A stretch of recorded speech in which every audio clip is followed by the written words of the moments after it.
What's up? What's up? Of course, it's your boy Richie Rich at You Fired Podcast. We about to check out Jamila's shop. She works from home. She's an entrepreneur. She does hair. She sells bracelets. She does wigs. She does everything, man. So we want to interview her, talk about the life of being an entrepreneur. Of course, your boy Richie Rich. Let's go.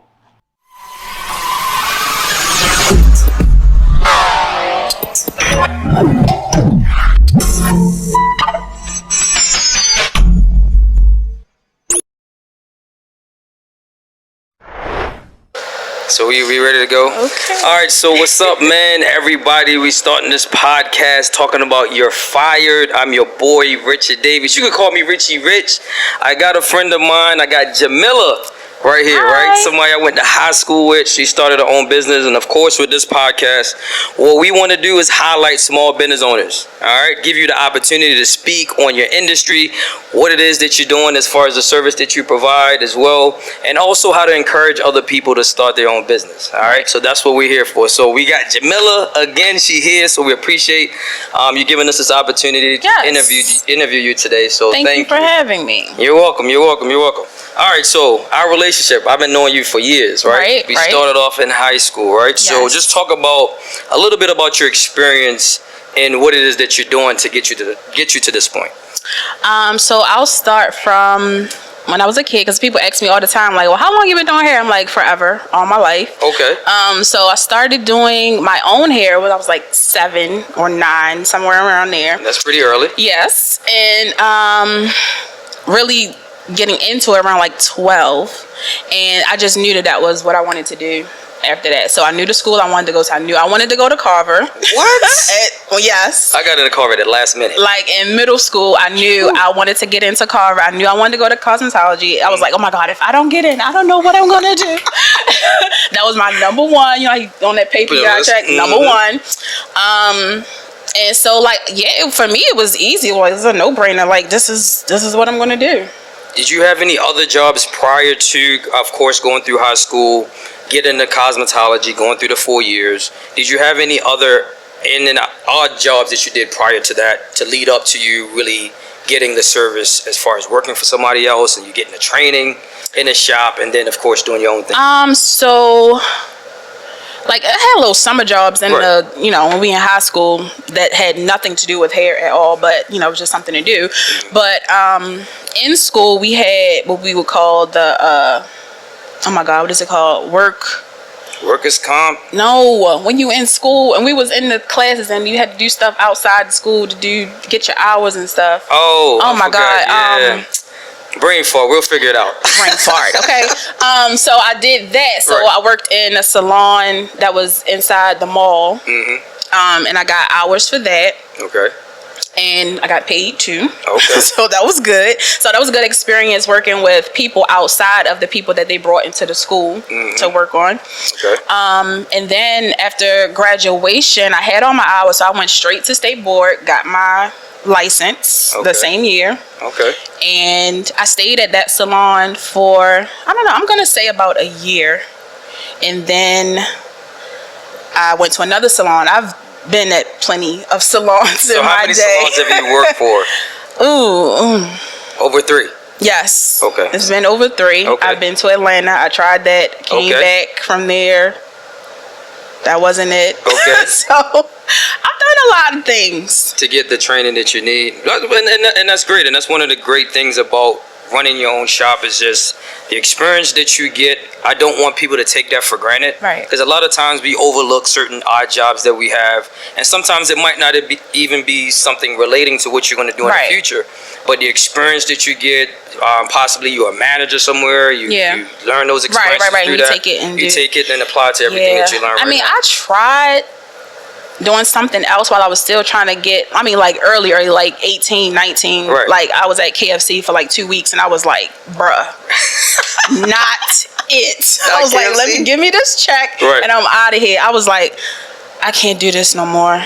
I can't do it. So that was it for me. Mm-hmm. And it was just, well, I can't say, I would say it was hair after that. Then I went to BCCC, and I was trying to do nursing. I was like, I'm not going to do hair. I'm just going to do this because my mother always said, you know, you got to have a stable job and your benefits and your insurance and all this and that. I'm like, okay. She worked at Social Security, so she's trying to get me at Social Security. And I'm just like, well, Ma, I really don't want to do that. I just want to do hair. And she's like, but what if you don't have clients? And I'm just like, I don't know. Like, I still live with you, so what's the big deal? So, yeah, I tried that and the nursing thing, and I got a D in biology, and I was like, that ain't it either. So I'm like, let me stick to what I know, which is working with my hands and doing hair. So, so that's good. So a couple things that I can actually point out in a conversation.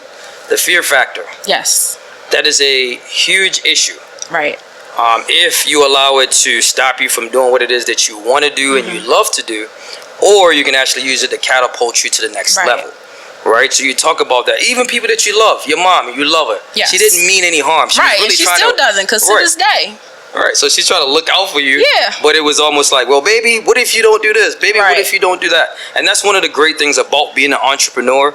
Is like the unknown, right? It's a door that opens, but you never know what's going to be on the opposite side. So you just want to take the risk, and just say, forget it. I'm gonna just go out there and see what happens, and hopefully it works out for the best. And if not, I've gained a lot of experience just by going through the door, and I can use it probably for something else or some other experience. So that's pretty cool. I love that. I love that. Another thing is, you had the entrepreneur spirit from you were younger. Right? It's in me. At 7 years old.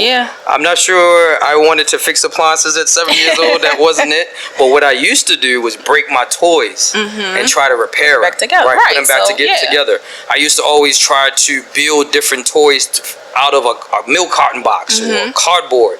Anything that allows me to just use my talents and my skills. As a little kid, I wasn't even thinking about none of those things until absolutely now. So you, like I said, those experiences you'll never forget, but you can use them in so many different things. All right, so we got you to this point. So now that you are the owner of Phancy Life. Yes. Man, talk about the first day when it's like on paper and this is like, yeah, this is me now. And somebody walking through the door, you're like, it's different. It's me. If I mess you up, I got insurance. But it's like, you know what I mean? Talk about that. I don't know. It's kind of crazy. Like I said, I worked at a few salons. Thank God I have the clients that I have, because most of the people that I still do in 2022, I did in 2003, 2004. Wow. Like some of those people, I still do their hair. Awesome. So I really wasn't scared about that.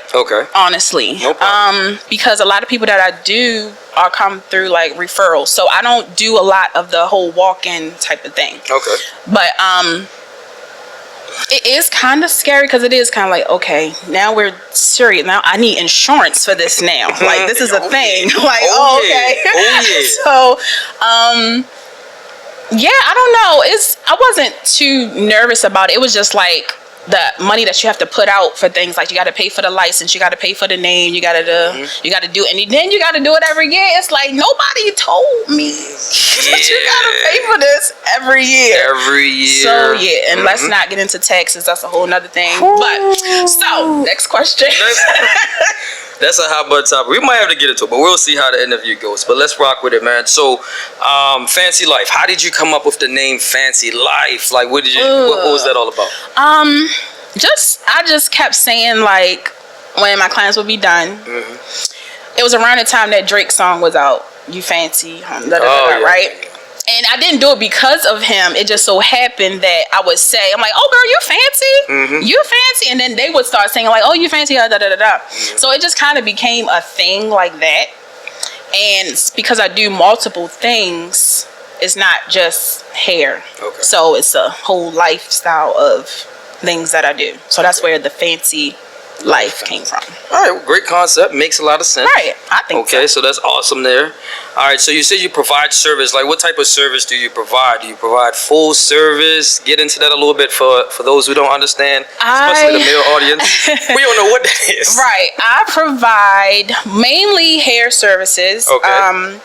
I do weaves, wigs, haircuts, relaxers. I don't do natural hair, the twist outs and all that. I don't do that. Press outs, so silk press as it's called nowadays, ain't nothing but blow drying and straightening the hair. What else do I do? Makeup. I make t-shirts. Okay. What else I do? And I make jewelry.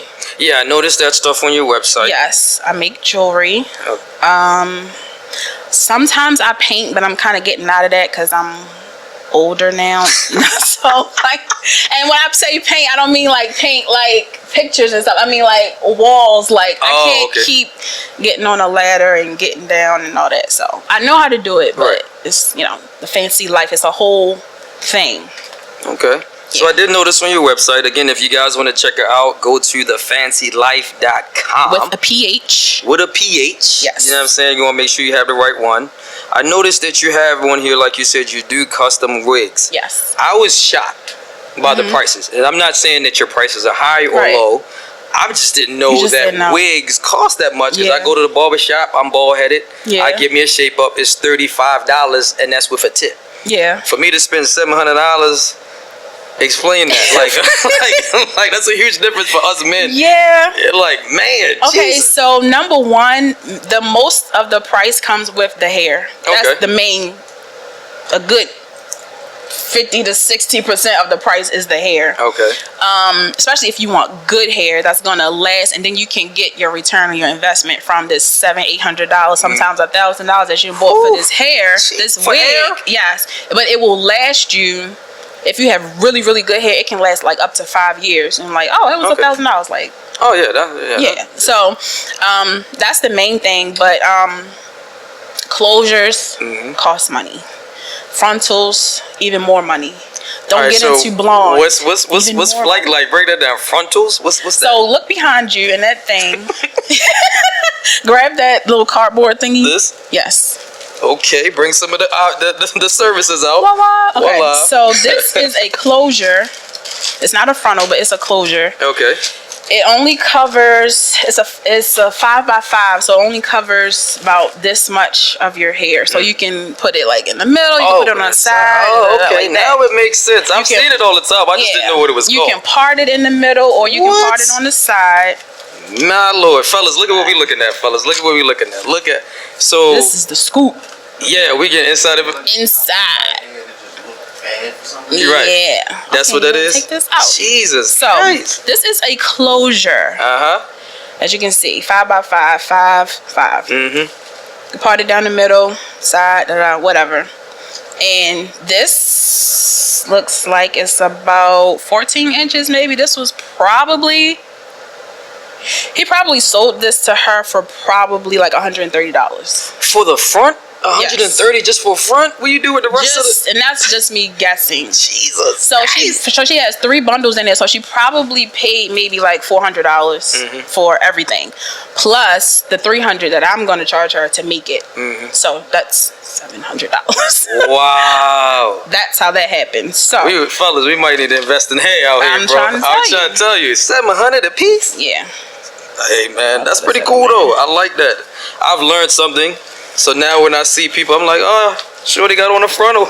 Well, this is a closure, but a frontal goes from ear to ear. I don't have one of those to show you that. No, that's good. I like that joint. That's pretty dope. Thanks. All right, so another thing that we could jump into. All right, entrepreneurship, it is hard. Yes. Long hours. It's lonely. All right. Talk about those experiences that you done had over the years. The hours that you gotta put in, the days that you gotta put in, the great stuff that you probably miss when your friends got a party, but you like, look, I got a clientele and I'm not getting off till 10 o'clock, 11 o'clock in the morning.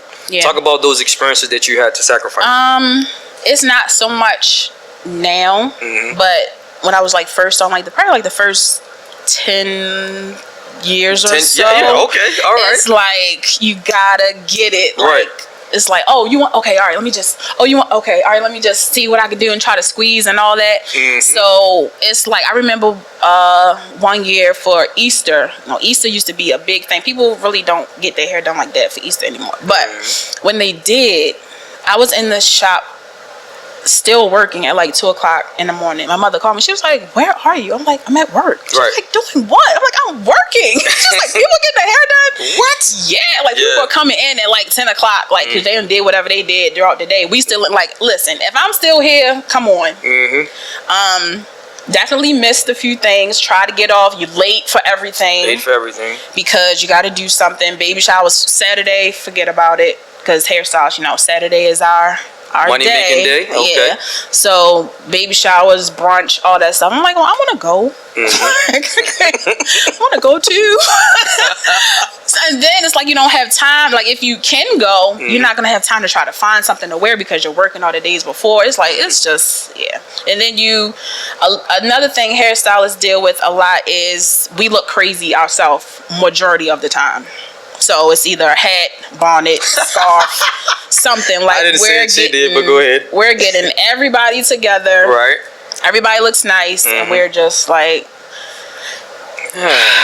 so at the last minute, if we do get a chance to go somewhere, now we got to do our hair. We got to do, So that's a huge part. I'm glad you got into that.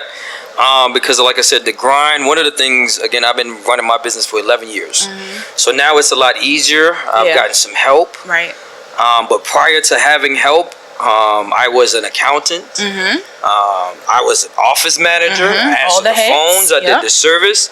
I was so out of order because I was doing so much. It was so much paper just hanging with people's appointments that I might have missed. Right. All right. So now that you've been doing it for, how long you been doing it for now? Oof. I got my license when we graduated, so it's been 20 years professionally. Don't date her. She's been doing it for 20 years. She started when she was 0, and then she's been doing it for 20 years now, so she's 20. But keep it cool. But so you talked about the grind, talk about all those different things as well. That's one of the things, like I said, you're getting help. It should be a lot easier now as you get older. So are you looking for help, and what is it that you're looking for as far as a helper? Or someone that you would need. I need an assistant. So she needs an assistant? Need an assistant, guys. Okay. I need somebody, because I work from home now. Okay. So I need someone who has transportation. That you actually have a car that you can drive. Must have a car that you can drive. I don't have any kids, and I know this doesn't have anything to do with that. However, sometimes when people have kids, they gotta keep running back and forth, back and forth. So it would be nice if they didn't have children, or older children that you didn't have to go and get from school or something like that. I have a dog. Must love dogs. Not be afraid of dogs or allergic to dogs. What else? Someone that is willing to learn, and that I don't have to be over top of them all the time, and will make what I'm trying to do easier, because it doesn't make sense for me to have an assistant and teach them how I want them to shampoo and set people and do all this stuff, and they don't do it right, and then I have to go back and do it all over again, and that just wastes time. And because that's been my experience, so I'm like, I'm just gonna do it myself. And and that's one of the things that we can talk about there, because again, you're used to being in control. Right. It's difficult to let go. Right. So yes, you're gonna be working double time. So just talking about what is it that you got to do to have that woo-saw moment, so that you can relax at time and allow people to even mess up, because it's when you're a small business, every minute counts. It's not like you can say you can mess somebody up and then you're a corporate entity and you're fine. You might be able to, give them a couple dollars off and there's no concerns there. But when you're a small business, every minute counts, everything counts. So you messing up, it's time, it's money, and it's hurting my pocket. So just talk about really just letting go, because it's difficult to do because you're so always. I'm actually still working on that. Like I told you, I haven't had an assistant in a very long, since I was in a suite, probably 2013, 14. Is that my phone? That was the last time I had an assistant. Okay. So it's gonna be a learning experience for both of us, because especially with this dog running around here. But I'm gonna have to learn to let go, because I'm not ever gonna get to where I want to be if I'm still trying to hold on to everything. Yes. So you gotta let go to get something sometimes. And that is a huge part of it, because again, I had to make that transition. I've had someone working for me now for the last 3 or 4 years. Okay. Right, so I have someone, the staff that answers the phone. I have technicians that goes out and do work and service appliances. But it's still hard for me to let go, because I still feel as though I have to not micromanage, but I want to know what's going on within the business, right? Because it's almost like my child. That's my baby. I done raised it from Right, exactly. Yeah. And all that, your reputation is a huge thing. Yeah. So it's a difficult thing to do, but you have to. Just as my advice to anyone, you have to eventually let go, and you have to trust people that you hire the right person and they're capable of doing whatever it is that you want them to do. It's just that they're not going to do it as proficient as you are. And I'm not just only saying that to you, I'm saying that to me because I still have issues letting go, and there's times my staff will have to say, Richard, we got it. Right. You're paying us to do it. Even on my days off, don't call us. We're fine. We'll take care of everything. But yet I still be like, y'all all right? Y'all good? And I still got to do that. So it's a difficult thing to do, to let go. So I'm glad you did mention that, because that's something that needs to be said. Yeah. Because it's a difficult thing. You definitely need help. Like you can't do it by yourself. Yeah, you can't really do it by yourself. So now you've been an entrepreneur for over 20 years. Well, you've been in the business for 20 years, and you have your business for a while. So what are some advice that you have, right, for someone that wants to start their own business? You said that you worked in a salon before. Now you have it at your own spot. What's some advice you can actually give to someone that wants to start their own business in cosmetology or in a hair salon business? Okay. I would say you need to be passionate about it. Passion, the love. Yes, you have to love it. Like, I've loved this for a very long time. It gets frustrating, and some days you're just like, you know what? Quit. How many days you done quit already? I don't want to do this anymore. I'm over it. But that's number one. I would say you need to have a passion, because if you don't, like, you're gonna keep switching, doing this, and trying, other things to do. Okay. As I tried to do, but I will always come back to it, because that's just it was always there. I would say get a mentor. Somebody who's been in the game for a minute, that can kind of show you and kind of maybe like I don't want to say skip some steps, but some things you might not have to go through if somebody else already listen, you don't want to do that. So I would say that, and practice. I would take classes, because nowadays, like in the hair industry, like, they honestly are talking about doing away with the whole license thing in the first place. Okay. Crazy. I don't know if that's every state or not, but I know at one time in Maryland they were talking about not having the whole license thing. But it's so many people now that don't have licenses, so not to say don't get a license. You need your license. Oh, you need a license. You need your license. You need your license. But yeah, so I would say, I forgot where I was going with that, but where was I going with that? I don't know. Get your license. Get your license. I was saying classes. Like, you don't need to have a license to take hair classes nowadays. Like, you can sign up for any one of these hair shows. Anybody on Instagram having a class that they trying to charge you $1,200 for, you can go to if that's what you choose to do. YouTube is free. I go on YouTube often. YouTube is a good tool. It's very good. I agree. And like I said, like, just practice. They got mannequin heads on Amazon for $20. And just practice. Yeah. That's that's great advice, to learn how to own your skill, learn how to really do certain things. When you're saying licensing, is it just a matter of, is there levels to it? Like in barber, you have to be like a master barber. Yeah. Is there like a master cosmetology? It's a senior. Senior? Yes, senior cosmetologist. And they are able to do like a apprentice. So if like somebody wants to come under them and get hours, like, they can do that under a senior cosmetologist. Okay, so you're considered a senior? No, I have not done that. I'm just, what? I know, right? You would think. I thought about it at first, and then this was a few years ago, and I was just like, do I feel like doing all of that? Probably not. Probably not. Okay. So yeah. All right, so that's cool. So we talked about a couple things. Let me see what else I got here on my list, man, because I really want to get into this a little bit. One of the questions I'm going to ask, you probably already know the answer. Would you go back working for someone else? No. Why not? Because I like my freedom. Cool. I can do my own schedule. Like, if I have somebody that day and I'm just like, you know what, I'm just not feeling it today, or I have something else to do, I can rearrange people. I can be like, hey, can you come tomorrow instead? And they be like, oh, okay. Or if they can, I'm just like, all right, okay, fine, just come on. But I like the freedom of being able to get up and just go when I get ready. I can make plans. I can travel. I don't know what PTO time is. Right. I don't. The only thing I would say though that I think about sometimes is the whole retirement aspect of it, because everybody else has their retirement fund that they, you know, money gets taken out and you know, all these things. I actually have to put money to the side, and you know, it's a lot that way, but I still wouldn't work for nobody else. Yeah, I concur. Ever. As a small business owner, once you get started and you up and running and you used to doing your own thing, we talk about sometimes some of the, I don't know if we discussed it on this one, but either the ups and downs of being an entrepreneur. Some days are great. Right. Where you make a whole bunch of money. You're like, I'm the richest person in the world. All these monies. And then like 4 days later, you make none. You be like, how did that happen after I just like this high and then you just go to this low?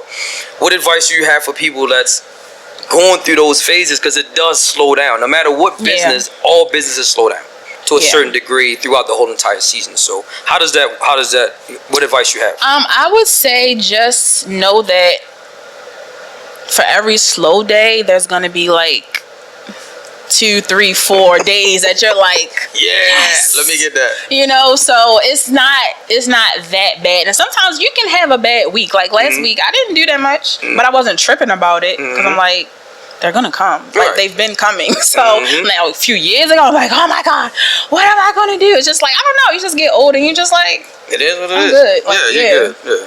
So that's cool. You mentioned retirement, and that's one of the things that as entrepreneurs you have to, like you said, put money to the side for everything. You can't do this forever. Yeah. So are you, outside of putting it to the side, I'm hoping it's not underneath the bed or nothing, but are you retirement, because you got to prepare for it. So what is it? What are some things that you can give advice? What advice you can give?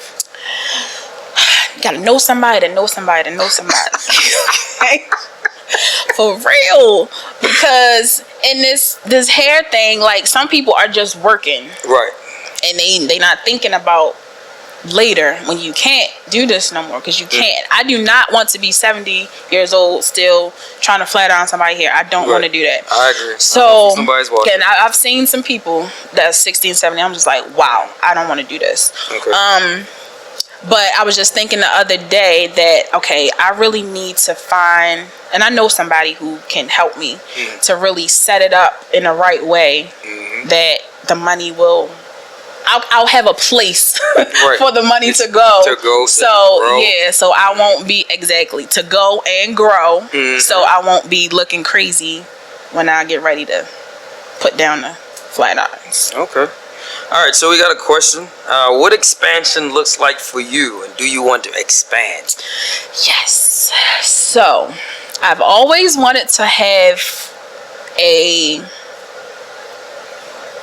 I don't even know what you call it. A shop? Not just a shop. I wanted to have it to be a salon, makeup, you know, all that. But I also wanted it to be a boutique. And for some reason, a restaurant. I don't know anything about restaurants, but I want to have all these things in one building. Yes. I mean, you try to clean up everybody. So you do have the business model. You know about the QG? No. Okay. So we'll talk about it after. Okay. The QG. Yeah. We'll talk about it. So yeah, I want to do clothes, and because I also when I went to BTC, I went for fashion design. So I want to do clothes and all that, home decor, all that stuff, all in one big umbrella, but all these little mini things under one thing. But yes, a salon is included in that. Yes. Oh, that's pretty cool. That's pretty dope. Phancy Life, Jamilia. Let me see if there's anything else that we can discuss while we're discussing this thing here. We talked about retirement. Yep. All right, so that's good. We can probably talk about taxes, because that's really big. Some people frown upon taxes, but you got to pay taxes and you got to make sure it's right. I know for me, I'm good as far as taxes. I would say 3 or 4 years ago, probably not.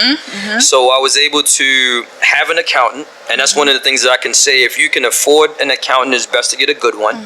They save you from a lot of headache. Yeah. So now I don't worry about taxes. My taxes is done at the end of every year. So as far as taxes, what are you doing with that? Because that's huge. That is huge. How do I want to answer this? How many people are going to see this? Well, you ain't gotta put all the information out there. You can just say, you know what, forget it. We ain't trying to put nobody on the spot though, but you know. Let's not talk about Let's talk about it. But that's all right. Even as you say that's a I get it. I agree. So that's a rough patch. So we'll leave that alone because we ain't gonna. Still working on our taxes over here.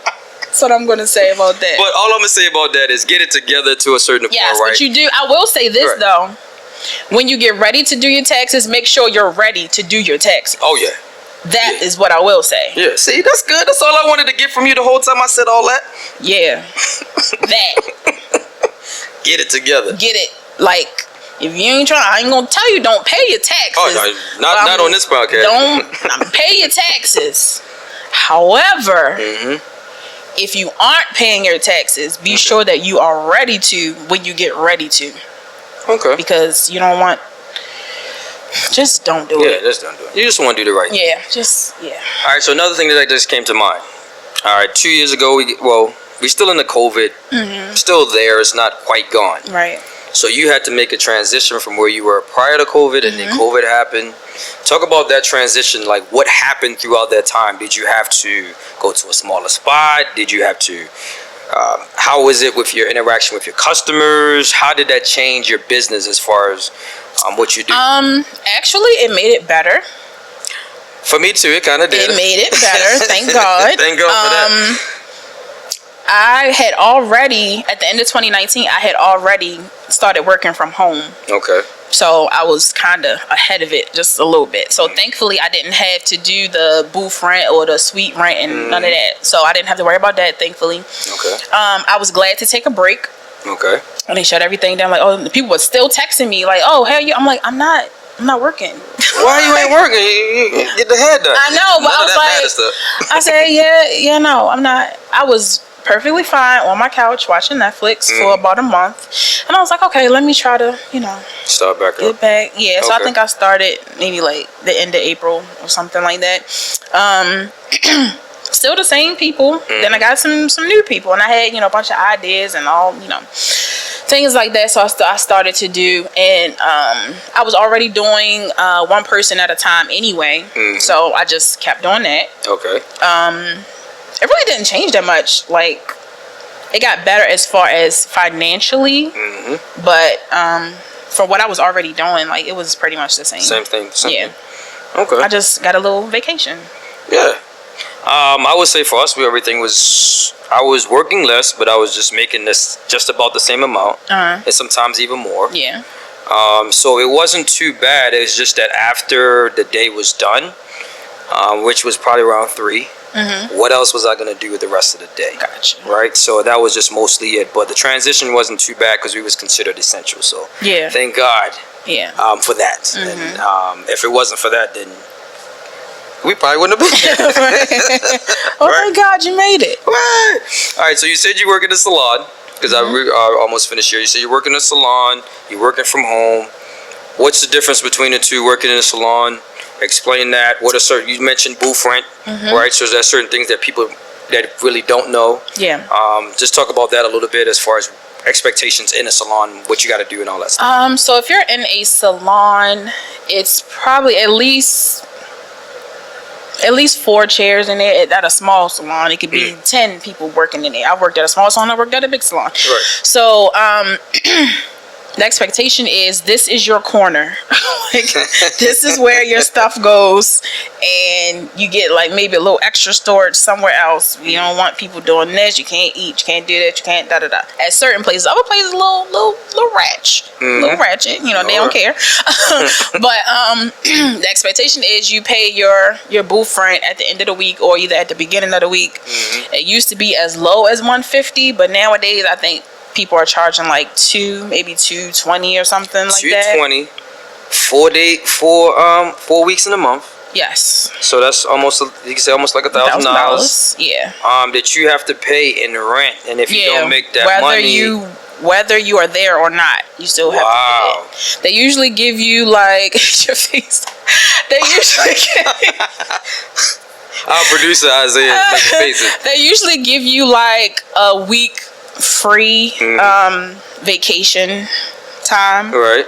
And then usually starting, they'll give you that first week is free. It's technically not free because you still have to pay your deposit, so it's still not free. But yeah, so like if you get sick and you like if we were working through COVID, like even still now, so if you get COVID, you still owe me $150 or $200 unless the person is just like, you know what, I understand your situation, don't worry about it. Most people are not like that though. Because they still have to pay for stuff, like they still gotta pay for the lights and all that stuff. So I get it, but it's still like, dang, like I ain't got it, like I'm not here. It's the same way with sweets. Those are even more expensive. Some are maybe like $275, $300. $275, $300 a week. For a suite? I've paid $300 a week for a suite. God, times 4? Times 4. What's the difference between the suite and being in a salon? So a suite is more personal. Like you can put your own touch on it. You can paint it. You can hang stuff. You can pretty much do whatever you want. You can charge whatever you want. Well, you can still kind of charge whatever you want in the salon too, if it's a booth rent only salon. But if it's commission, you gotta charge what they charge. You have to sell what they sell. I can't say like, oh, this is the hair from the Phancy life, I want it. Like, you can't do that in a commission salon. Maybe booth rent, maybe like if they don't care, they're just like, oh, she doing whatever. But in a suite, you can do what you want to do. You can cut hair, you can do hair, you can sell hair, you can make wigs, you can do whatever you want to do in your little room that you paying these people $200 for a week or more. And then the difference between working from a salon to a suite to being at home is it's even more freedom to do whatever I want. Like I have my little suite back there in my room. I've brought it out here. I've been back in there. So I'm trying to see, what I want to have my separate little living situation and go in there and do hair. Sometimes I need more space though. So then I'm like, okay, well, let me come back out here, see what that do. It don't really work. And then with carpet and hair and all that, it just doesn't work. So, and you don't have the overhead of, not even so much the overhead, because you don't have overhead in suites. Because everything is included in the price that you pay. Most of the time it should be anyway. But at home, it's just one price. Like I'm paying to live and work here. So I don't have to pay somebody else. And sometimes it can kind of be a little difficult trying to pay for your rent at home and then pay somebody else $1,200. That's all right. Jeez. All right, so when you're working in a salon and you got to pay your booth rent, is it a contract, 1-year contract that you actually sign? Some of them are 1 year, some are 2, some are 3. It's just depending on where you are. Most of the time it's like a year though. A year? Of course you got to, with termination, or if you decide I don't want to do this 6 months later. It's the same way as an apartment. Like you have to pay like, I haven't heard of like 2 months rent, but you got to pay like at least a month because I've done that before too. So I've literally done everything. So when I tried to move, well, I didn't try. I moved to Atlanta and I wanted to do it right then, and my lease wasn't up yet. So I broke my lease. I paid for the month that I owed, for not being there, and then I moved and all that.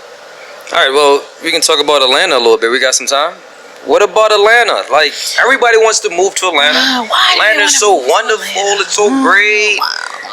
What is like in Atlanta? Because especially doing hair. Atlanta is nice. Okay. At the time, the cost of living was cheaper. I think everywhere is probably about the same in price now.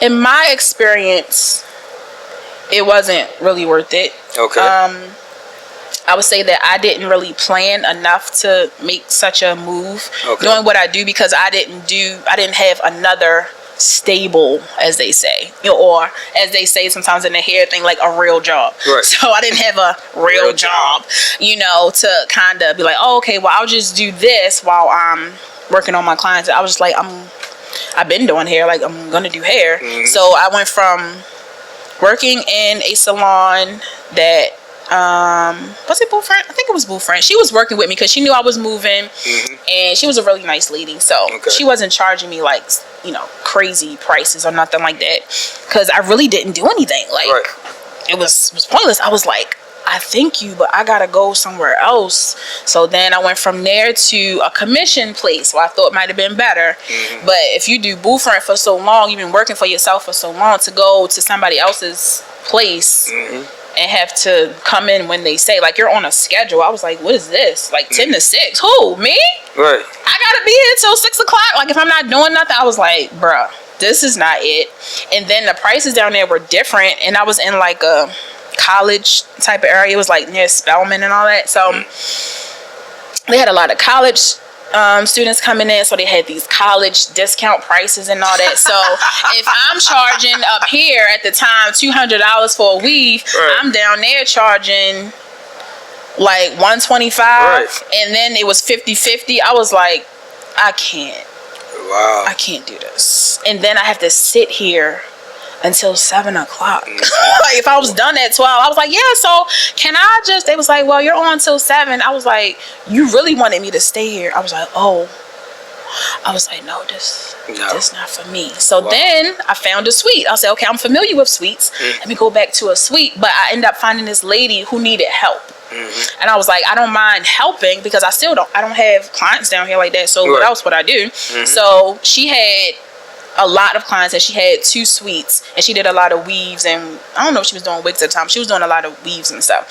So she needed pretty much like an assistant. She needed somebody to help her braid, do some extra stuff, and then the things that she couldn't do, she was like, oh, do you want to do this, da da da. So I was cool with that. She was cool too. She wasn't like, you know, some crazy lady or no. She was just like, oh, hey, da da. No, we were cool. We got along really good. Awesome. So, and then being in the suites, there was some other people in there. You just kind of get to know from just like walking around. So I ended up doing some other stuff with this other lady. I would help her braid some stuff sometimes. So I was doing a little bit, but it still wasn't enough to keep me there. So I would still come home once a month, do my clients. I would stay here for maybe like, if not a weekend, maybe the whole week, make all my money, pay my bills, go back to Atlanta for 3 weeks, play around with people, come back home for a week, do hair again, go back. I was like, what I'm not about to do is keep driving up here, because I didn't have the money to get plane tickets and all that. So I'm not about to keep driving.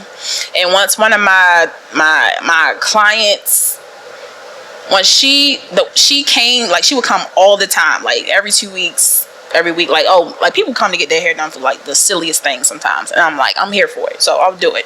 Right. So when she texted me and said she was getting braids because she couldn't wait for me to come back, I was like, I'm done with this. I was like, I'm going back home. I said, because that's going to be one, and I could see the rest of them falling like dominoes. I was like, that's what I can't do. So I just came on back home, and it was like I didn't miss a beat. Everybody just came. They were still coming. Yeah. So. Man, so you're having a whole experience in Atlanta that most other people do not have. Yep. So you can actually teach a lot of people about that. Yeah, it's not really. I know you mentioned about training and different things. Would you consider starting a school or a training course? Maybe not a school. Okay. I thought about doing a wig class once. Yeah. And people always tell me, like, I'm like, well, you should do a cutting class. You should do this. People always tell me what you should do. You should do this. You should. I'm like, okay, yeah, but you know, I wouldn't mind teaching somebody how to do something. Yeah. Okay. All right, so it's pretty cool, man. I think this wraps everything up.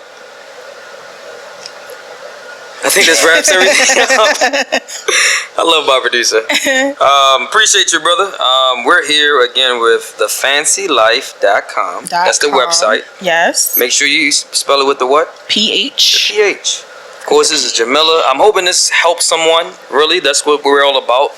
Is really giving small business owners the opportunity to shine. All right, so we're going to promote you. Right. As much as we can. It's on the house. Why, thank you. You know what I'm saying? So we appreciate you. Also, we want to invest in you. So whatever, if we can buy a shirt, definitely ain't gonna buy no wig because I don't need it. You know what I'm saying? That's a little bit above my budget. But if you need to buy some wigs, come on, she got something for you. You know what I'm saying? Check it out at her website and everything else. But again, we thank you for the opportunity that we have today. Like I said, I'm hoping this helps someone that really want to start their own business, doing hair, doing salon. We're going to put your website on there as well. We're going to put you out there so they'll be able to see that information if they want to get in contact with you and all that other stuff as well. So again, thank you. Thank you. Appreciate it. This was fun. Yes, I'm hoping I see you at the 20-year reunion. Yes, I will be there when I buy my ticket. Yeah, very soon. Because I'm in the building, so appreciate you. Thank you so much. You're welcome. Thank you. Cool. Yeah. All right, so is that we good?